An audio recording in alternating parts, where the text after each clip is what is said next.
is Martin Hutchins, and today I'm going to be talking to you about textbooks versus tablets in the classroom.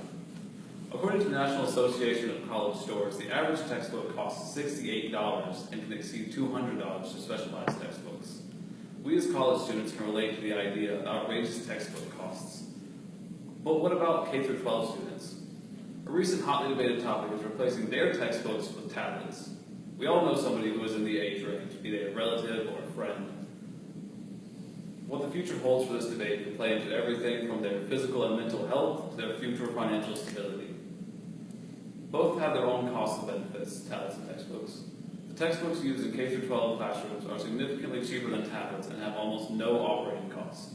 On the other hand, tablets are lighter, and a single tablet can replace dozens of textbooks, saving on paper and storage space. But the constant cost to maintain them far outweighs the small benefits they bring.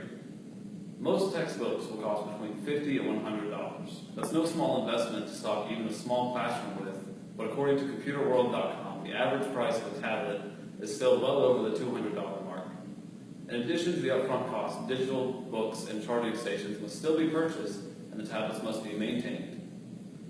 We also must consider the lifespan of the investment. 2 or 3 years is a long time for a tablet, being dropped, battery dying, being cracked, and so on and so forth with regular use by children. Once they are broken, the only option is to replace them. In that time, textbooks will still be considered lightly used, and once they are in too poor shape to be used, they can be donated and recycled. Proponents of replacing textbooks with tablets point out the convenience of using tablets. It is true that a single tablet is a much smaller replacement for dozens of textbooks. Textbooks often weigh on the order of several pounds, while PC World magazine says tablets are 1 to 2 pounds at the most. Textbooks are composed of hundreds or thousands of pages, and tablets only a few ounces of plastic and metal. Tablets may be much more convenient, but they are also much more costly, both to school budgets and the environment. Textbooks can be recycled or donated, while, according to USA Today study, the U.S. alone already produces 70 million tons of electronic waste every year. Thousands of school districts switching to millions of tablets that will be obsolete or broken in 2 to 3 years would drastically increase our footprint on our planet. Every day we hear school budgets being slashed for one reason or another.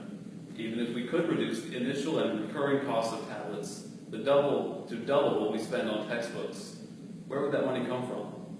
Lunch programs, school supplies, maintenance, salaries, insurance, the list goes on.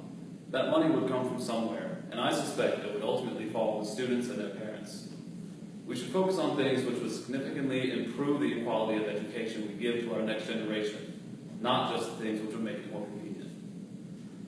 Not only could replacing textbooks with tablets be detrimental to the planet and students' families' financial states, it could impact their physical and mental health as well.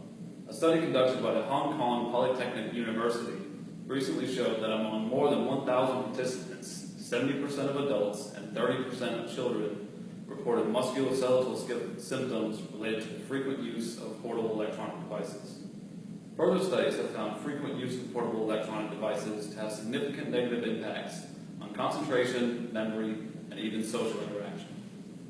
Technology is becoming more prevalent in our society, and that's not necessarily a bad thing. But the discussion of replacing textbooks with tablets is not a simple consideration of changing times. Making this switch has many facets spanning the finances and health of our next generation, as well as the world we live in. It's a well-established cliche, but I ask you to please think of the children. Nice.